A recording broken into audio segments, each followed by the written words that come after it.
the poor thing.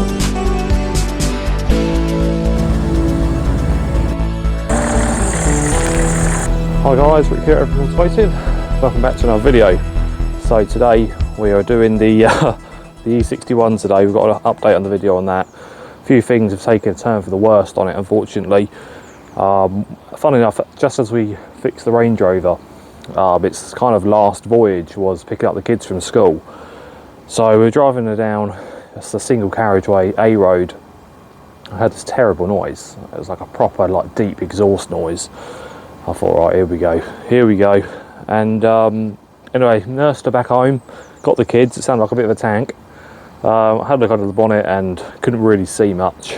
I'm guessing, first guess, is that the exhaust manifold may have cracked from when we had that shunt. Obviously, maybe it's cracked the exhaust and it's finally given up on us. So today we're gonna have a look over the E61, see if there's anything that we can do. Do I fix it? Or do I just sell it for parts, or just scrap the poor thing? It's such a nice car though, isn't it? It's such a nice car. But I don't know, economically it's not really worth it, because a mint condition one of these 525D auto on 170,000 miles is about the same as this one. I saw it on Facebook for about $1.5 grand, so it's not really a lot of money in it. But then again, we all know how unreliable Range Rovers are, so a second car is going to be more favourable. So I don't know. Do we fix it? I'm not too sure. So today we're just going to look over the engine, see if there's anything we can really see. Hopefully we'll confirm the cracked manifold. I'm hoping it's not the turbo. If it's the turbo, I can't be dealing with replacing the turbo. So I don't know. But it's a nice car though, isn't it? It's a nice car to look at. Unfortunately, it's kind of boxed in here with the Range Rover that you're currently sitting on the tripod. So it's a real shame. It's a real shame that this went wrong. And it's also just my luck. So that is Rick in a nutshell, as we know, by the bonnet slamming down when I was fitting that ignition switch. So it's a real shame. It is a real shame. But hopefully we can do something today. So what we're going to do is, we start it up. I'm going to show you guys all the smoke, where it's coming from. Maybe you guys might have a better understanding than me. You probably will. And yeah, so hopefully we're going to go over it and see what we can do with it. See what we can do. Okay, I'm going to start it up now. Got a little action camera somewhere. I think it's on the bonnet. Yeah, it's on the bonnet on the Range Rover. Okay, let's do it. Okay, so I'm just going to climb in, get it started. I'm going to show you guys what's under the bonnet as we're starting it up. Right. I think the battery's not, should be okay. It's only been sitting for a couple of days. Right, okay, so I can't remember what engine it is. It's not the M57, is it? Because the majority of the smoke is coming from over here, which is obviously the exhaust manifold side. But obviously, you know, you got the flex pipe that goes into the filter, DPF.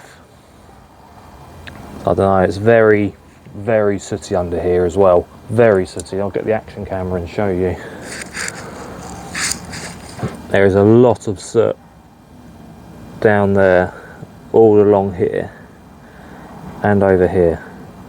That's not oil, that is soot. Right, okay, so let's start it up. I'll show you what the initial start. We started up yesterday, so it hasn't been sitting for very long.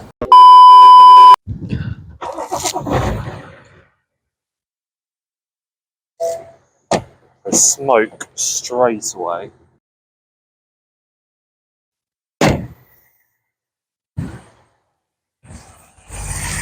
Whew. That's a lot of smoke. Okay, there she goes. We're a little bit closer so you can see what's going on. A little bit of belt squeal going on. The majority of the smoke is coming from down there. It's not actually smoking that bad today. That's Sod's law, isn't it? So maybe it is that exhaust crack, I don't know. So as luck would have it, there's not actually There's not actually a lot of smoke coming from it today. I think what we're going to do is we're going to move the Range Rover off the drive and pull this one forward, jack up the front and climb under it and see if there's anything noticeable that we can see there. So yeah, we're going to do that now, I think. Okay guys, so you're probably actually wondering why I haven't done a video of driving this car yet, and there is nothing there's nothing wrong with it, so that's good. Touch wood.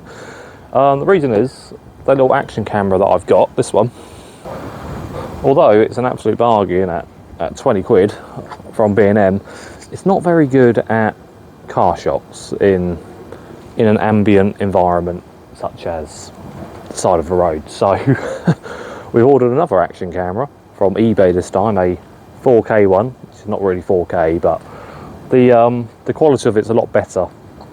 So we're waiting for a good quality camera to do some action shots, otherwise it's just going to be me sitting in the Range Rover talking to you, and obviously, you know, you want to see some Range Rover, don't you? So we're just waiting for that to come through the post. So hopefully next weekend we'll be filming it, and then a few days after it should be released, once I've done the editing for it. So yeah, that's the reason why we haven't filmed it yet. Anyway, so we're going to move the Range Rover to drive now, move the BMW forward, jack it up, see if there's anything that we can see underneath, and yeah, hopefully we'll just do a temporary repair on it just to get it in a roadworthy condition enough to get through the winter or to sell it. Okay, let's go.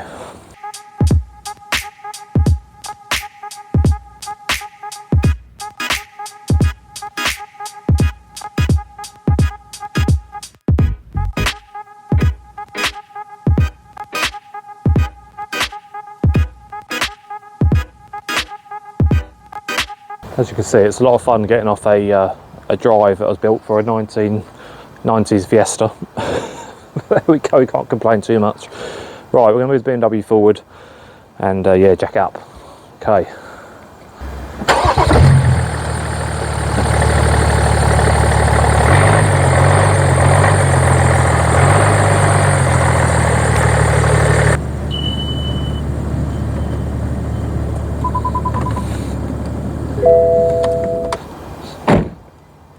So I did notice actually, as I was moving it forward then, it did start to smoke a little bit more around this area, as it was obviously getting a little bit warm, if you call that warm. So yeah, we're going to jack it up now and yeah, look under it. So hopefully there's not too much damage. Can take all this plastic off as well, but replacing this exhaust manifold, as some of you probably know, on this engine is an absolute nightmare. Absolute nightmare. Okay, let's do it. Right, okay, so we've got all the jacks ready. Oh, I've got the axle stand. Right, 2 secs. Right, okay, 2 axle stands and a jack later. Let's get this thing in the sky. Well, 4 foot off the ground. Being generous. 3 foot. Okay, I was looking for the jacking point. It's usually in the centre, underneath these. You know what? My 3-ton jack is too big for the jacking point. So we're going to have to do it on the crossbar.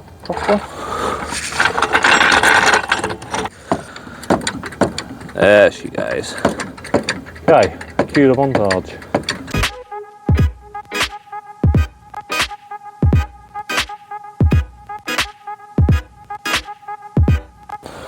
Right, Range Rover tyre, 2 3-ton jack stands.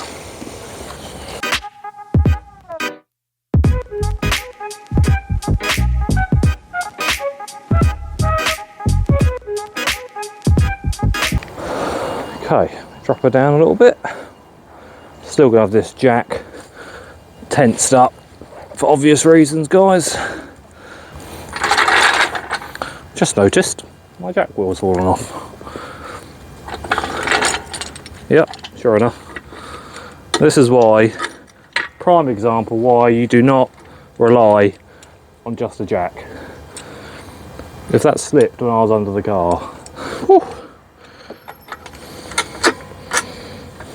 Just going to jack up the middle bit a little bit just to take some of this weight.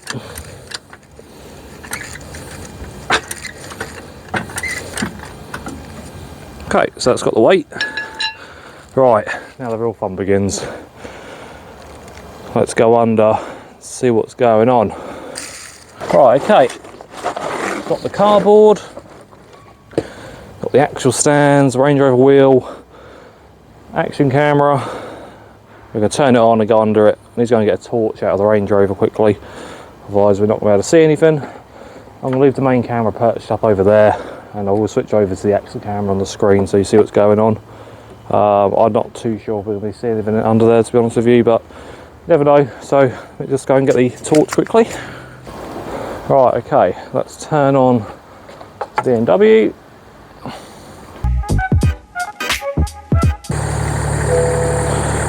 They'll leave the door open for the air suspension. We don't want it to try and self-level when I'm under it.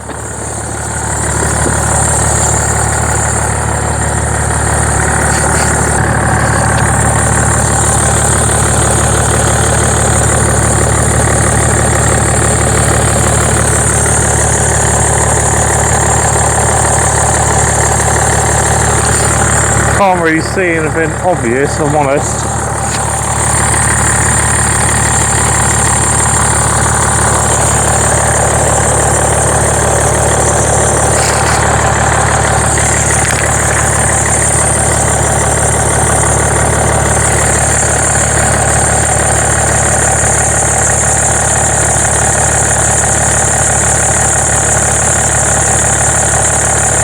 Oh, we've got our first sign of smoke actually over here. I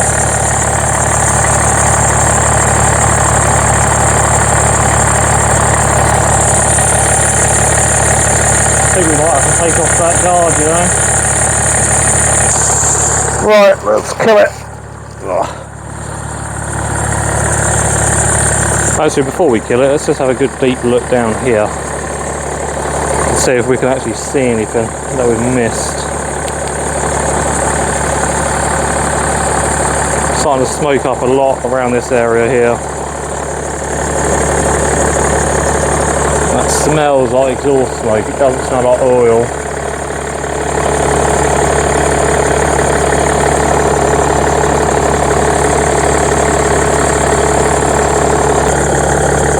Also, there's a lot of soot on this pipe here,